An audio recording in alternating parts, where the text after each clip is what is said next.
Hello, everybody, and welcome to Varsity Tutors, where we are so excited to have the Bug Squad team and the Omaha Bug Symposium at the Omaha Children's Museum here to teach us about ecosystems, the very important role that bugs play in those ecosystems, and how we can help. Now, before we make contact with our agent on the field, Agent Dan, I want to make sure that we're ready to make the absolute most out of this live lesson. So, as we move through the lesson, feel free to use that chat panel on the right-hand side of your screen to ask any questions you have for Agent Dan and the rest of the team, and to answer the questions they'll have for you along the way. And if we don't get to your questions right away, not to worry, we're going to have about 10 minutes at the close of the lesson specifically for Q&A. You'll also want to make sure that you have your cameras close by, because we're going to get the chance to lean into the screen and take a selfie toward the end of the lesson with one of the Bug Squad agents that we'll be meeting and learning a little bit about later on today. And if you tag Varsity Tutors and the Omaha Children's Museum on Instagram, you'll have the opportunity to win your very own Bug Squad agent kit and a 3-month subscription to VT+. Now, I'll talk a little more about that prize and how to enter toward the end of class, but in the meantime, let's see if we can make contact with Agent Dan in the field.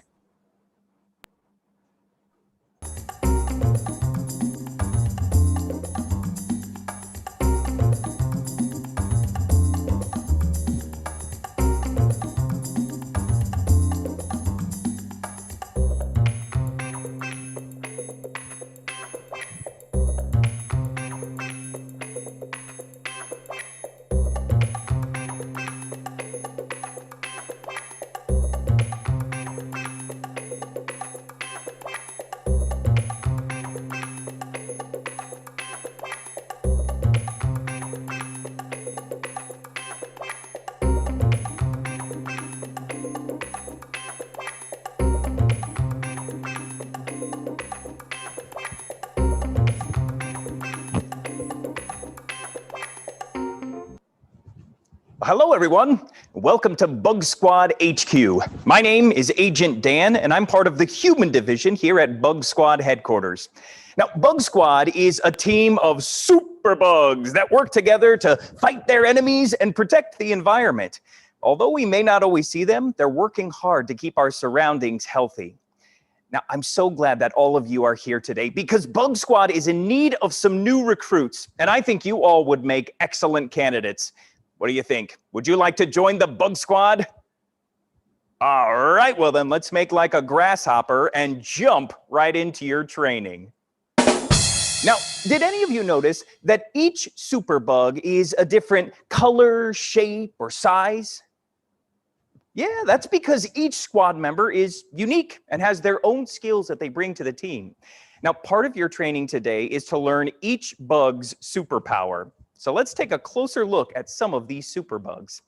First up, we have Dominic, but you might know him as Hopper. He's a grasshopper and can make super jumps and has a super appetite. Dominic is very energetic and is always hopping from one task to the next. His superpower is his uncanny jumping ability. In fact, in high school, he was the state high jump champion.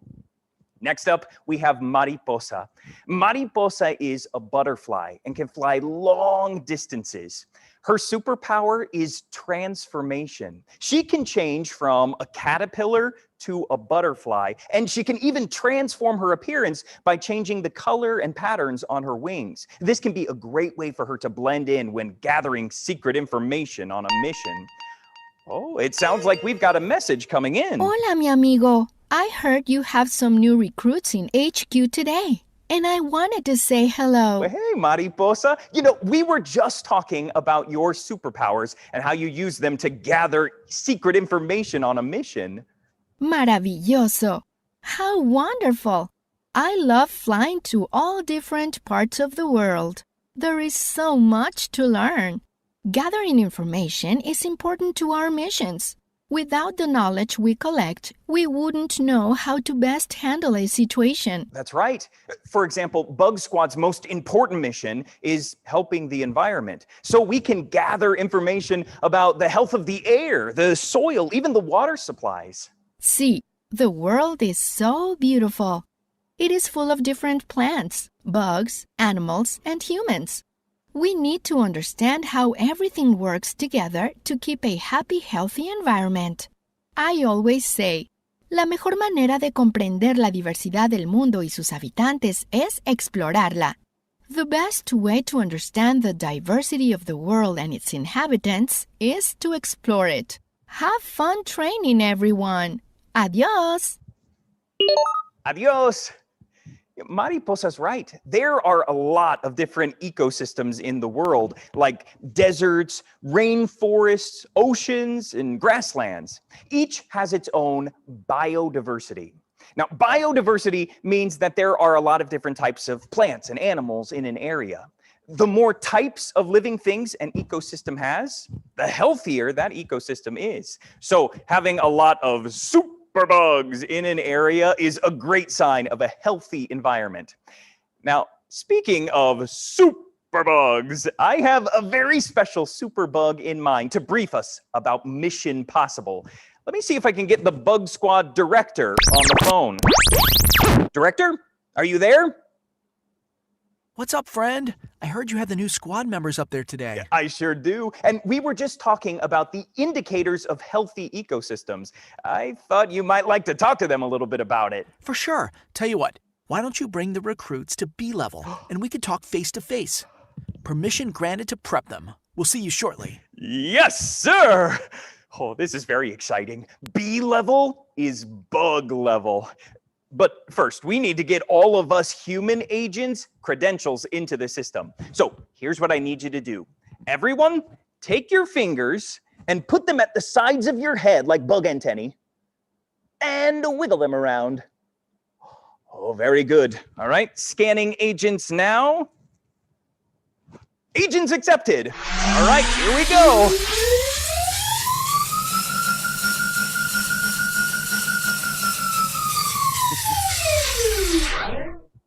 Welcome, agents, to B level. My name is Scout, and I am the director of the Bug Squad team. I am a Salt Creek tiger beetle. We are unique superbugs because we are only found in Nebraska. Not even all of Nebraska, just a tiny little place in Lancaster County. Yeah, the Salt Creek tiger beetle is an endangered species and is only able to be found in a very specific environment. And that environment has been disturbed over time, which has consequences for the bug population.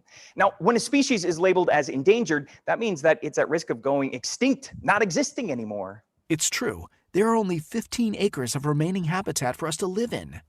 That's about 15 football fields total. And tiger beetles are the fastest species of bugs on the planet. We need a lot of space to run. And at Bug Squad, I use super speed to survey mission areas for safety and collect soil samples to ensure a healthy and safe living environment for bugs, animals, and humans. Yeah, that's why you're known as the dynamic dirt. But wait, how can soil samples tell us about the health of an environment? They can tell you what type of nutrients are in the soil. Farmers test their soil so they know what crops will grow best in that area, or what nutrients the soil is missing to try to help it get healthier so they can grow more food. I see. So just like humans have symptoms when they aren't feeling very well, it's the same sort of thing for the soil and nature? Right. Remember, like Mariposa says, the key to healthy environments is that there is a lot of biodiversity. My super bug friend, Miss Bell, is the squad's environmental biologist. And she loves talking about this. She went on a mission today that I think will help show you the importance of a healthy environment. Well, let me see if I can pull up the bug cam on her super suit. I gave her the heads up that might be calling as part of your training today. Miss Bell, Doc Pollinator, come in, Doc. Now, Miss Bell is a bee, the state bug of Nebraska. This is Doc Pollinator. Hello, HQ. Actually, bees are the state bug of 16 different states, Agent. Hey, Doc, we were hoping that you could show us how your mission's going. Of course. Welcome to the field. Let me give you a bug's eye view of the awesome work happening today. We got a call that this area was covered in plastics and trash, so we called in some of our H Division agents to help clean up the area. Littering can definitely lead to an unhealthy environment. Plastics left lying around can cause damage to water supplies like streams and lakes. When water supplies get chemicals from plastic mixed in, It can affect the living things that rely on the water source to survive. One of the many superpowers bugs have is helping get rid of organic matter, like rotten fruit and vegetables. If we didn't do that, there would be a buildup of rotten fruit, and that would be gross. But things we can't get rid of are materials like plastic, batteries, or paper and cardboard. That's why we have our awesome agents out here sorting the trash into bins to be disposed of properly. Oh, I spy a coffee cup down there. Fun fact, without pollinators like me keeping gardens healthy, coffee beans wouldn't be able to grow. Whoa. Neither would chocolate. When you do your part to help us superbugs, we can help you continue to enjoy delicious snacks and drinks. Yeah, everyone and every bug has a role to play. We wouldn't be able to live as we do if there were no bugs. That's right. The world is a big place, and there is a lot that needs to be done all over the globe to make sure Mission Possible has the best chance.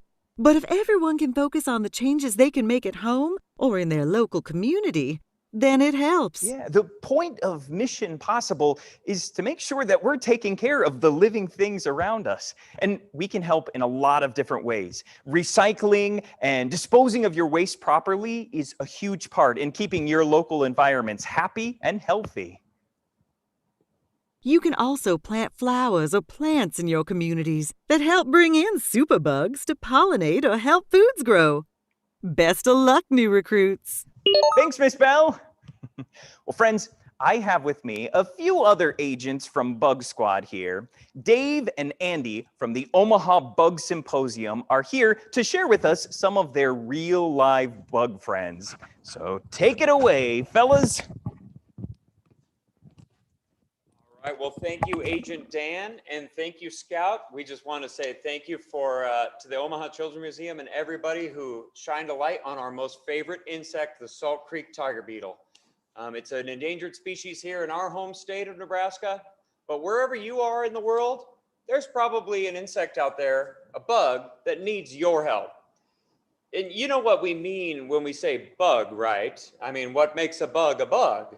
Yeah, well, Dave brought some bugs for us to help show you, right? I thought you brought the bugs. I thought you brought the bugs. Andy. Well, okay. There's got to be some bugs around here. Oh, is that a bug in your pocket? It would appear to be the Dave. case. I do have a bug here. Oh, what do you have there? Do you have a bug? Do we only have one bug? Oh boy. There might be a few different bugs that we have. Oh, So it looks They're like we do feisty have bugs. bugs after all. we have bugs. What have we brought here, Dave? Well, the insects that we have on hand are Madagascar hissing cockroaches. Why do they call them hissing cockroaches, Dave? Well, as you know, as insects grow, they molt, and after the Madagascar hissing cockroach's fourth molt, they can hiss by pushing air out of structures known as spiracles on their abdomen. An abdomen, I guess that's what makes an insect an insect? Well, How do you categorize that? the reason why we brought these today is because it's very easy to see what makes an insect an insect. There are certain things that most insects have, and the most obvious that I bet all of you know right away are the two antennae sticking right out of their head. That's a feature that you're going to find on all insects, and you can see on my cockroach right here, they are moving around quite a bit. So the head here is the first part of an insect. Insects have three different Tagmata, body parts. sections of their body.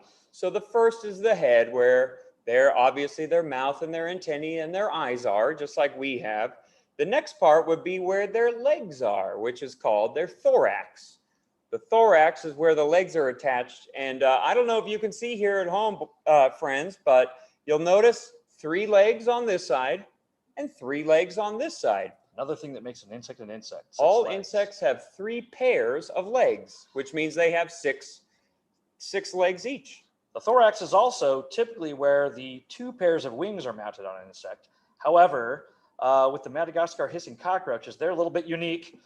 Millions of years ago, their ancestors actually lost their wings. Over the course of evolution, that gave us a few different kinds of insects, Madagascar hissing cockroaches included, that don't have wings. That makes them a lot easier to handle. And the final segment of every insect is this bulbous, which here very bulbous, is the abdomen. And the abdomen is where their digestive and reproductive systems are located. So the common features of all insects would be the presence of antennae right at the front of their head, 3 body segments, and 6 legs. It's a pretty easy way to tell if you're looking at a spider or some other kind of animal. Nope, this one is very feisty. Anyways, You know, I do notice that ours look a little bit different. what they do. I guess that would be an example of sexual dimorphism. Wait, what? Which you see What does that mean? which you see a lot in adult insects. Oh, you mean how a boy cockroach looks different from a girl cockroach? That's right. Oh, so that would, like you're talking about these humps here on its head, yeah? Yeah. So the males have 2 bumps on their thorax. That reminds me of butterflies. Sometimes one butterfly will be one color and the other one will be a different color, but they're actually the same species. That's right. Yeah. Oh, so that's what you're talking about. That's right. And the females typically larger in most arthropods. And then with the Madagascar hissing cockroaches, very, very small humps. So Another interesting thing about Madagascar hissing cockroaches is both the male and female have disturbance hisses. When they're disturbed or they mess with a little bit too much, they'll hiss. The males also have a courtship hiss when they're trying to attract a female, and a fighting hiss when they're battling another male to win over the affection of another female. so these guys can talk to each other. Is that what you're telling me? They can. Now, Dave, I'm thinking there's a lot of friends out there that are thinking these are kind of scary looking or maybe gross. What would we tell those people? Are these things actually helpful to us, or are they just here to be scary?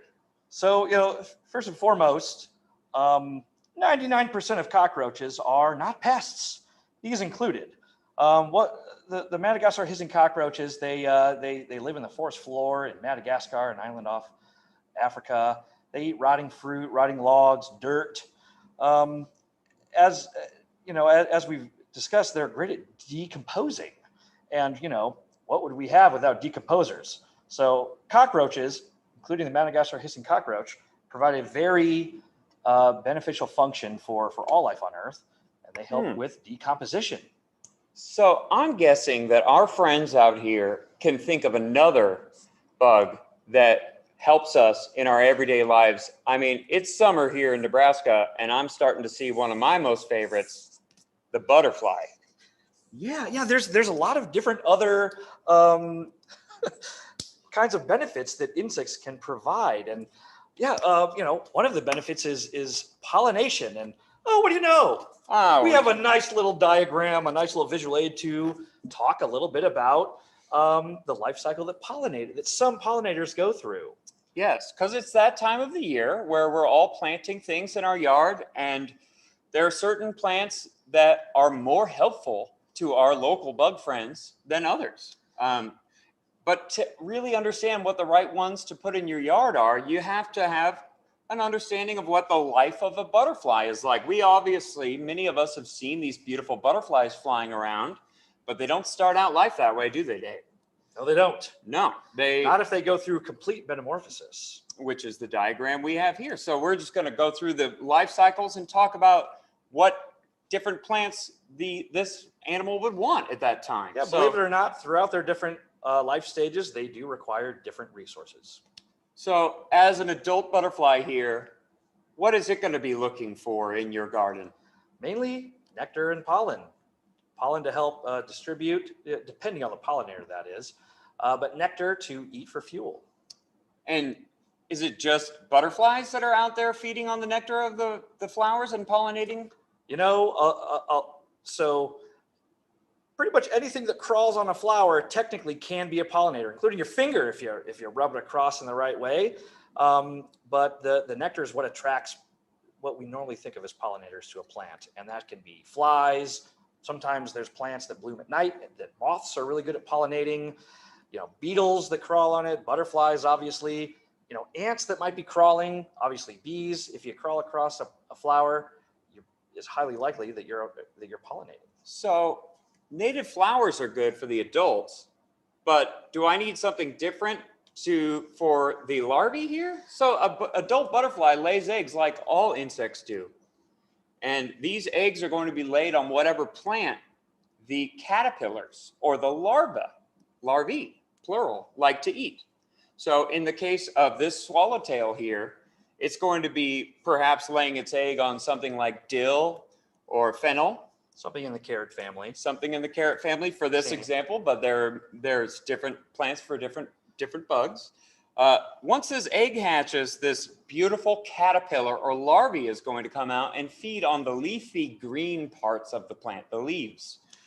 I guess one thing unique to swallowtail caterpillars is they have these defensive structures called osmeterium that they'll stick out, and they're kind of stinky, and they're really good at deterring predation, but they're also kind of fun to look at. I could smell it just by looking at that photo, to be honest.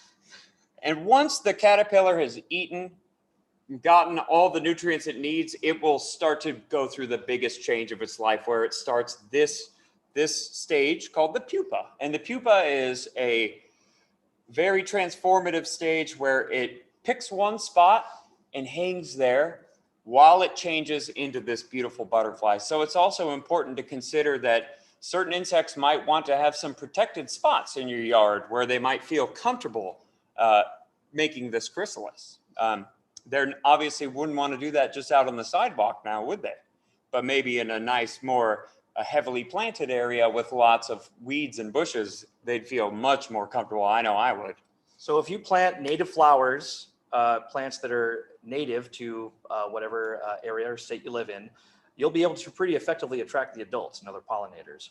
However, if you want to attract specific bugs of a specific species or type, you'll want to make sure that you plant their host plant. A lot of the species are host specific, like monarchs. The adults can feed on many different kinds of nectar from many different kinds of plants, but the larvae require the milky latex that's from the leaves and stems. Just one example. Of milkweed, yes. So whatever the insect is that you are trying to attract, there is likely a good resource wherever you are in the country. There's going to be different butterflies no matter which part of the world you live in. But I'm guessing that there's probably a resource out there like a university extension office or a local gardening center that can give you some tips on some plants that would be, not only pleasurable for you to enjoy, to look at, but that the insects would like as well. So, yeah. As we heard, the more different kinds of animals and plants that live in an area, the healthier. Absolutely. That is. Biodiversity is the term, if I remember correctly. And the most biodiverse habitats are always the most productive. So the more different types of plants and insects that we have in our yard, even if they might be a little creepy, it's probably going to mean that we're going to have a healthier ecosystem out there for them. Yeah, and even if they colonize and collect on a plant that's planted, let's face it, it's great to have planted that for the bugs to enjoy as well. So if there's a few bugs that are taking over some of your plants, it's not always a bad thing, especially if you planted it for those bugs. All right. Well, I realize we have this right here. There's one other little piece of cockroach information that we'd like to pass on. That's right. So what we have here, friends, are termites. Does anybody out there know what termites are? Termites feed on wood. And a lot of people fear termites because they can do a lot of damage to a home.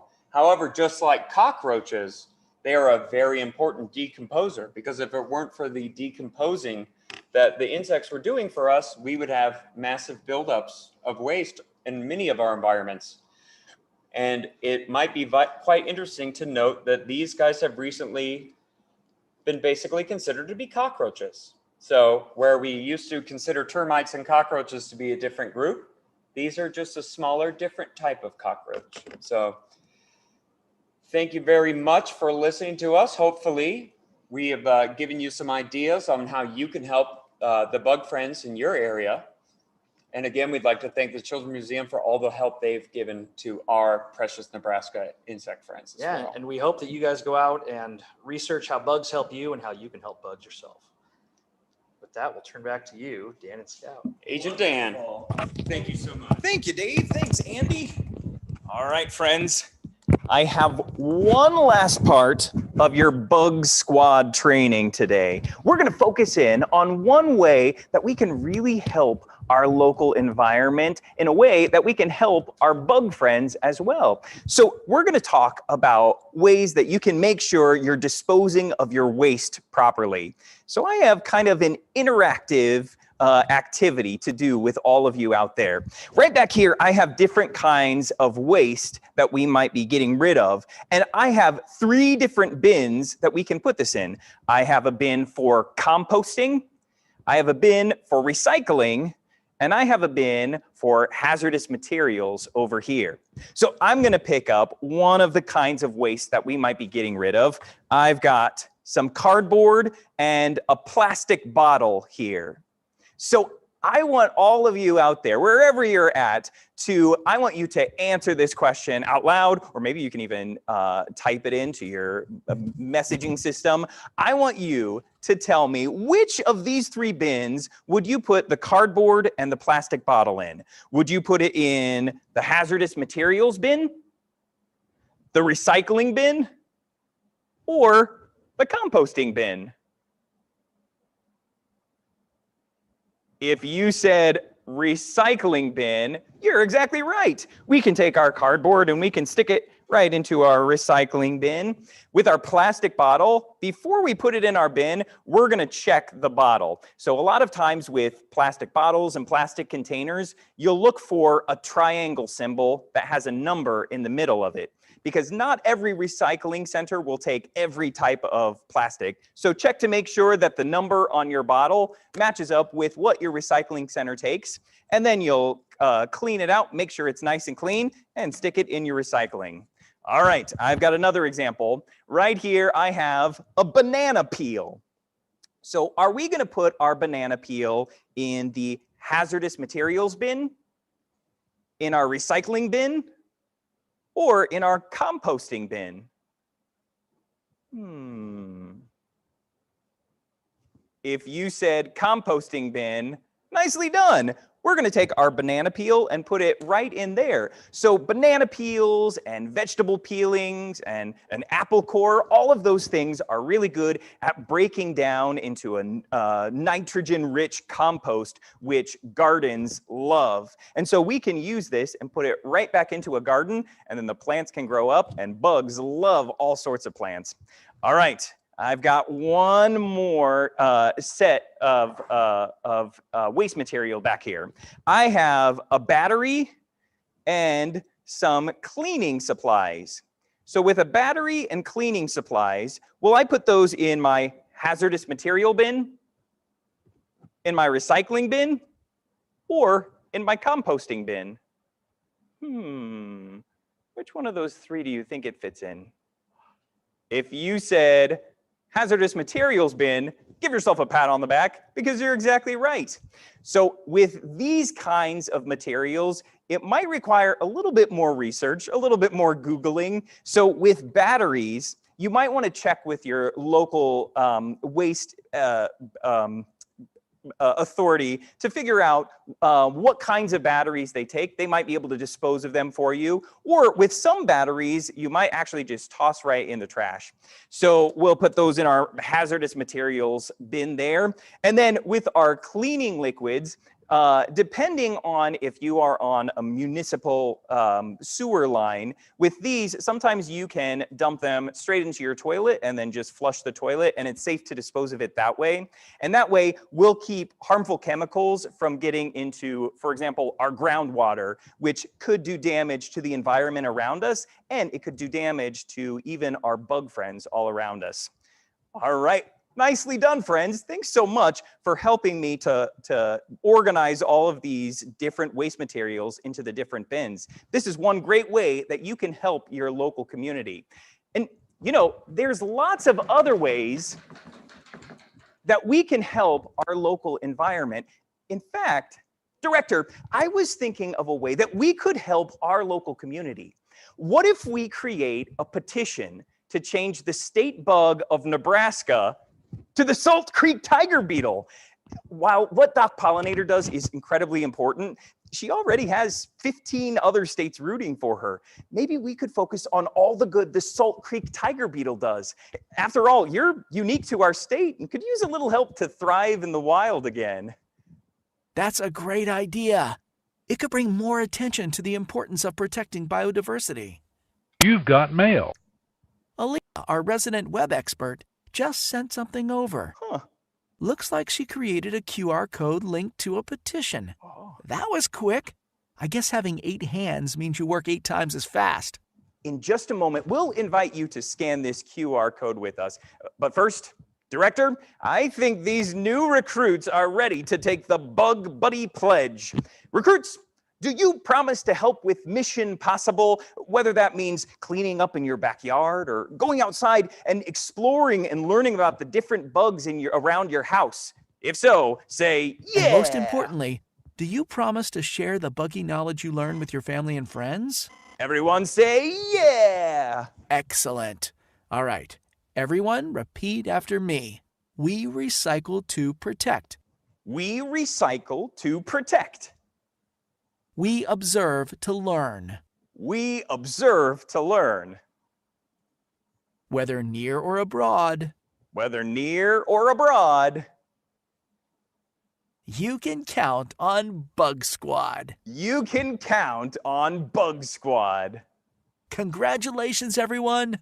You are now all agents of Bug Squad. All right, great work, everyone. Thank you so much for joining us here at Bug Squad headquarters today. If any of you out there would like to take a selfie with the director to celebrate your recent promotion, well, we'll give you a chance to do that right now. And while you're doing that, you can take a moment to think of any questions that you might have about for Dave or Andy or myself. All right, director, I'll let you take the stage. All right, thanks so much, Agent Dan. And as a reminder to everybody, as you get ready to lean in and pose for that selfie, if you post those selfies on Instagram and you tag us here at Varsity Tutors and the Omaha Children's Museum, you'll have the opportunity to win a Bug Squad agent kit and a 3-month subscription to VT Plus. Now, VT Plus offers hundreds of classes on topics from bugs to business, acting to archaeology, dinosaurs to debate, and everything in between. And as a subscriber, you can take as many of those classes as you'd like. So you can take classes on things you know you love and discover new passions along the way. And if you don't win, that's all right. VT Plus is available for just $19 a month. Now, I'll give us just another moment to lean in and snap that photo, and then we've got some really great questions coming in.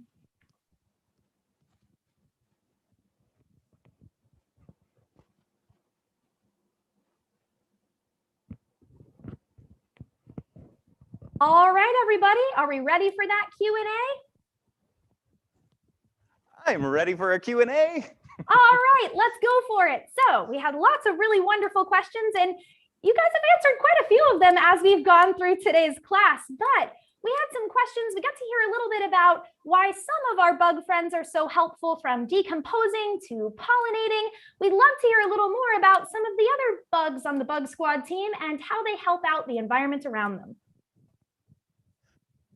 Yeah, absolutely. Well, tell you what, why don't I tell you about some of the bugs that we have on our Bug Squad, and then I'm going to pass it over to Dave and Andy to talk a little bit more in detail about fun facts that you might have about some of these bugs. So on our Bug Squad, we talked about our butterfly that we have, and we talked about our grasshopper, hopper. We talked about, of course, our Salt Creek tiger beetle. But we didn't get, oh, and of course, who could forget Miss Bell, our bee.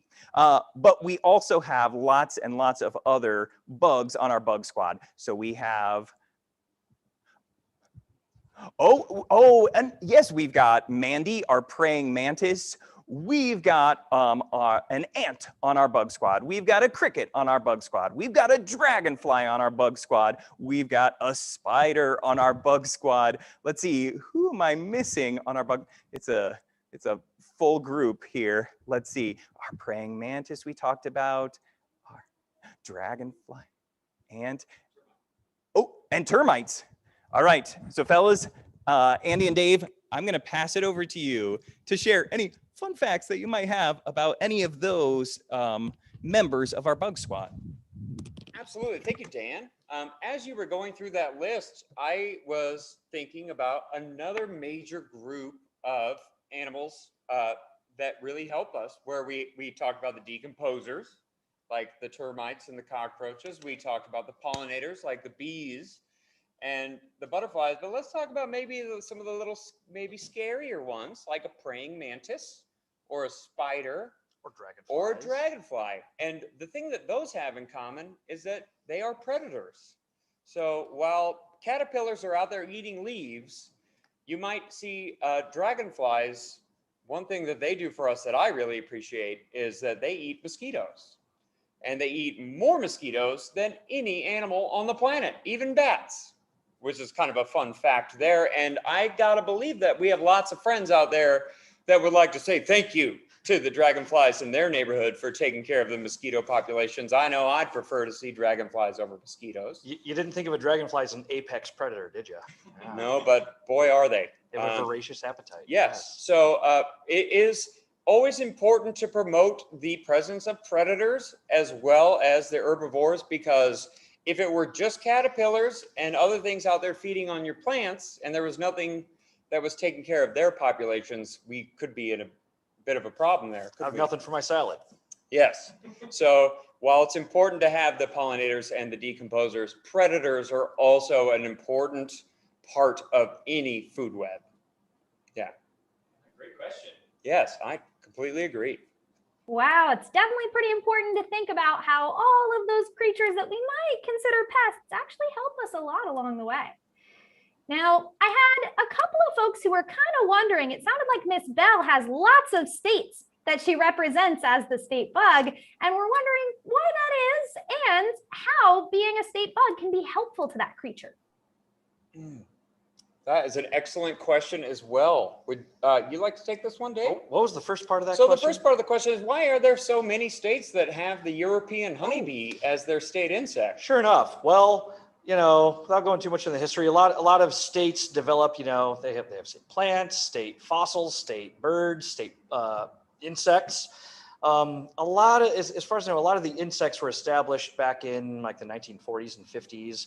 And, a lot of, as there continues to be today, there's a lot of agriculture going on. And from what I can tell, bees as being an important pollinator that a lot of agriculture has relied on over the decades and years. They were valued and so kind of lifted up as a status of something that helped with agriculture, and a lot of people were familiar with. And certainly as time goes on, I think people pay a little bit more attention to the species that aren't as common, that maybe have been their habitat's been disturbed, their existence as a species has been threatened. That I think it is catching on more and more that if there is a state that has a special, whether it's a plant or a bird or an insect, that is being a little bit more commonly being recognized as something that makes a lot of sense to designate it as a species that represents your state. Clearly, the Salt Creek tiger beetle being endemic to Lancaster County means it only lives in the entire globe. It only lives in Lancaster County. Is a pretty good argument for making that our state insect. Yep. Yeah, because the second part of the question is, what can that do? What can that do for the insect being the state insect? Well, honeybees are always going to have somebody in their corner because they do a job for us that is quite obvious, and they pollinate a lot of food. The Salt Creek tiger beetle over here doesn't have a lot of allies. And by having it as a state insect, that just means that more of our friends out there in Nebraska are going to learn about it. And in every state, there's probably a bug just like the Salt Creek tiger beetle that needs your attention too. So nothing against honeybees. We love them very much. Absolutely. Well, it sounds like the Salt Creek tiger beetle, Scout and his friends have at least a couple more allies today who are joining us. We also had some questions around, and I'll build this into one question. Students saying, hey, I have a beehive in my backyard, or I have butterflies that I'm trying to attract, who are wondering what sorts of things they can do. And I know you guys spoke on this a little bit already, but what other things can students who are interested in helping support the bugs around them do to help? I have one that comes to mind right away, and that is water. When I put out a little dish of water out in my garden, I noticed immediately that I had bees just taking regular breaks, getting themselves wet and hydrating, and I think that is perhaps the best way to spend a sunny afternoon is watching bees take a bath in your backyard. So for example, aside from food, all insects are also going to need moisture, even more than we do, because they have holes throughout their body. But for bees, a little dish of water that you replace with some regularities to make sure that mosquitoes do not develop in there. Or for butterflies, a nice moist little pad with some wet gravel. And they will stick their mouth parts right in between those little pebbles and suck up that moisture. And they love that just as much as they like stopping off for a meal. And otherwise, just plant native flowers. Beautify your garden with some of the plants that are supposed to be here. Absolutely. The bugs will thank you. Yes, absolutely. All right, so we can help not only, like you said, the appearance of our gardens, but those local plants and animals as well. We had lots of students who were really concerned with your cockroach friends, and we're wondering, are you afraid when you have the cockroaches there with you? And maybe why not? You seemed pretty comfortable with them there. I have a long history with the hissing cockroach. As somebody who has a degree in entomology, I have been visiting schools with the hissing cockroaches for a long time and have gotten very comfortable with them. Also, you might have noticed that I dropped one at one point, which is why I chose the hissing cockroach, because they are a very hardy insect that has proved itself to be a fine subject for lectures over the years. I know many people get a little squeamish around them, but honestly, all you have to do is just turn them over and look at their little head tucked in, and you'll see a cute side that most people never see. That's an entomologist talking right there. Yeah, I don't know that most people immediately associate them with cute, but they were pretty cute here today. I think they're quite cute. I got it. Adorable. It's all good. Absolutely. Now, it is about that time. So as we get one more close-up look with our cockroach friends, do any of you have any closing thoughts that you would like to leave with our new Bug Squad recruits?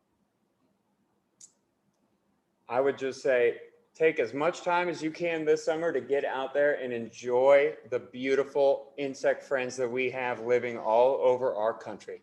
I'd say, a lot of folks these days have access to cameras or maybe a phone with a camera on it.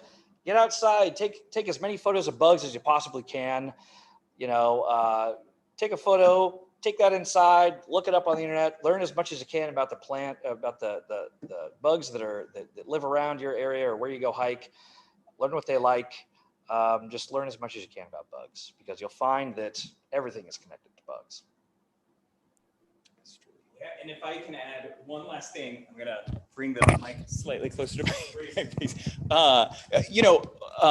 Dave and Andy were telling me new facts about bugs that are just recently being discovered, and I think that's exciting to know that there's still things that are being discovered about bugs and even different kinds of sciences. So if you're interested in bugs, or if you're interested in space, or if you're interested in whatever it is you're interested in, just know that the world needs more people to study those things. We need excitement about learning new things and bringing that new information to us today. Absolutely. Well, we certainly got a very exciting start to that today. So thank you so much to Agent Dan, to Dave, Andy, to all of the bug friends that we got to meet today. And thank you to all of our new Bug Squad agents for joining and participating. Now, the Omaha Children's Museum will be joining us again on July 13th, where we'll get to learn from another cool creature, Thistle the Dragon. But in the meantime, we hope to see you all back in another Varsity Tutors StarCourse soon. And don't forget to tag us at Varsity Tutors and Omaha Children's Museum in that selfie to win. Thanks so much, everybody.